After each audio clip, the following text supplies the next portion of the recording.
to the Africa, di mana kulit sedikit gelap menjadi ciri mereka. Afrika menduduki peringkat kedua terbesar dalam populasi penduduknya setelah benua Asia.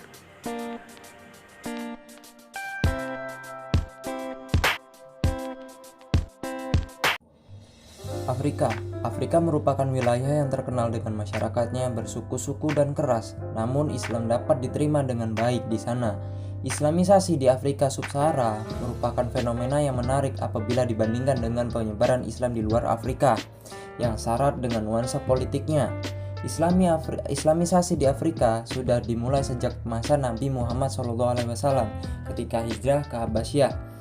Perjalanan Islamisasi ke Afrika dimulai dari jalur Afrika Utara dan kemudian masuk ke wilayah Afrika Sub-Sahara, dan Uqbah ibnu Naf'i sebagai tokoh sentralnya.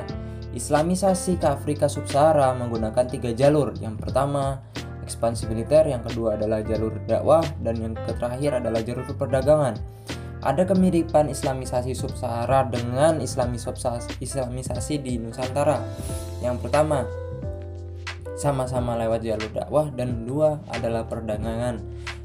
Kini negara-negara di Afrika Sub-Sahara mengalami kemajuan dalam segala bidang dan penduduknya mayoritas beragama Islam. Kemajuan ini berkat jasa masing-masing tokoh muslim dari kalangan dinasti.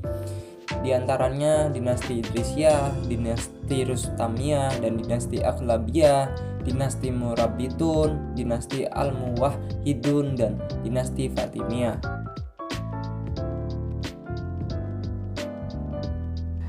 Mesir. Umat Islam di negeri ini merupakan mayoritas dengan jumlah penduduk sebanyak 58.630.000 orang, menjadikan negara ini menjadi negara dengan populasi muslim terbesar ke-7 di dunia. Mesir adalah negara yang besar jasanya bagi kemajuan umat Islam di bidang ilmu pengetahuan, pendidikan, dan kebudayaan. Hal ini ditandai dengan didirikannya berbagai perguruan tinggi. Yang tertua adalah Universitas Al-Azhar Kairo yang didirikan oleh Johra Al-Khatib Asy-Syakili pada tanggal 7 Ramadan 361 Hijriah atau yang bertepatan dengan 22 Juni 972 Masehi. Mesir juga memiliki bangunan-bangunan dengan nilai seni yang tinggi seperti Al-Qasr Al-Qub atau Istana Barat, Al-Qasr Asy-Syarq Istana Timur, Universitas Al-Azhar, tembok yang mengelilingi istana, dan pintu-pintu gerbang yang terkenal dengan nama Babun Nasr serta Babul Fat. Di Mesir juga terdapat masjid-masjid yang megah dan indah, misalkan Masjid Al-Azhar, Masjid Makis, Masjid Rashidah, Masjid Akmar, Masjid Soleh, dan Masjid Raya di Kairawan yang dibangun kembali pada tahun 862 Masehi. Mesir juga bisa disebut dengan Jumhuriyah Misr Al-Arabiyah, Republik Arab Mesir. Luas daerahnya sekitar 997.739 km.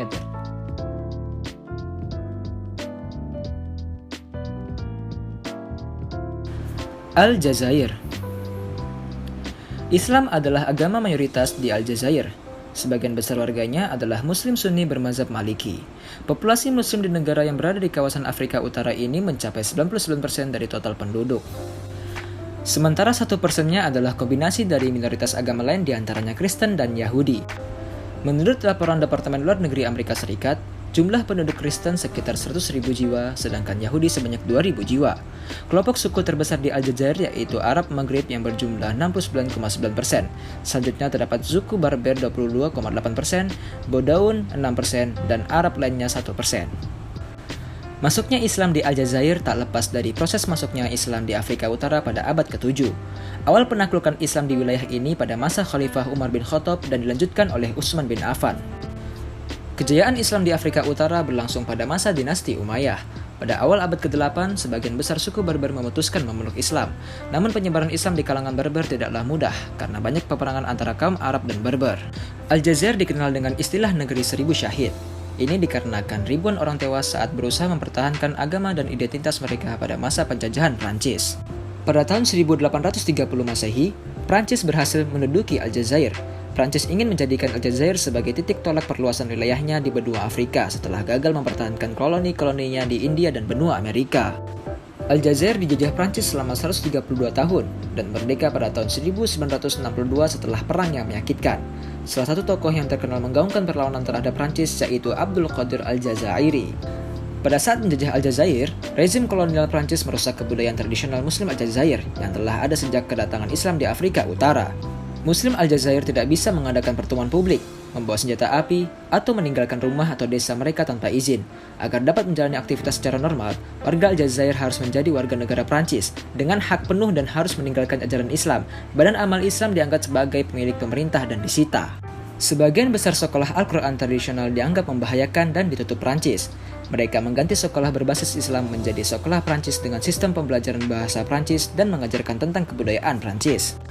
Pada tahun 1847, Prancis membuat peraturan kode DII Dengenat. Peraturan ini menelan banyak korban dari umat Islam. Hukuman ini diberlakukan karena pihak Prancis beranggapan masyarakat Muslim ini banyak yang tidak patuh dengan melakukan pengkhianatan terhadap Prancis. Namun kondisi berbalik 180 derajat ketika Aljazair berhasil meraih kemerdekaan. Ben Bella, seorang sosialis, didalot sebagai presiden Aljazair pertama dan berkuasa selama 25 tahun.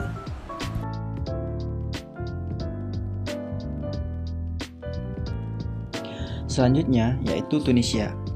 Tunisia terletak di Afrika Utara. Bentuk pemerintahnya adalah republik, serta ibu kotanya adalah Tunis. Mayoritas penduduknya yaitu Muslim, yang dengan jumlah 99,4%. Tunisia diperintah oleh penguasa Islam. Pada tahun 1881, Muhammad Shadiq, raja dari Husainiyah, menyerah kepada Prancis. Sejak saat itu, Tunisia menjadi jajahan Prancis hingga mendapat kemerdekaan pada tahun 1956 Masehi. Selanjutnya masuknya bangsa Arab ke Tunisia, berarti masuknya Islam ke negara tersebut pada 670 di bawah pimpinan Panglima Uqbah bin Nafi. Pada tahun itu pula dia mendirikan Kairawan sebagai pusat operasinya. Selanjutnya perkembangan Islam di Tunisia ditandai dengan berdirinya 3 kerajaan, yaitu Banu Ziri, Banu Hafs, dan Banu Husainiyah. Tunisia memiliki peran besar dalam sejarah perkembangan Islam melalui Masjid Zaituna yang bertransformasi sebagai sebuah universitas. Sebuah lembaga pendidikan Tunisia penting di Tunisia telah dilatih kader-kader ulama yang menjadi ulama-ulama besar. Perguruan tersebut kini berubah menjadi semacam institut ilmu-ilmu Islam yang berada dalam pengerahan dan kontrol pemerintahan Tunisia. Menjelang akhir abad ke-20, peranan Tunisia cukup menonjol dalam perkembangan dunia Islam. Negara Tunisia aktif dalam organisasi kerjasama Islam dan turut menentukan dalam pengambilan keputusan tentang kebijakan-kebijakan diplomasi Timur Tengah, terutama menyangkut konflik PLO atau Organisasi Pembebasan Palestina dengan Israel.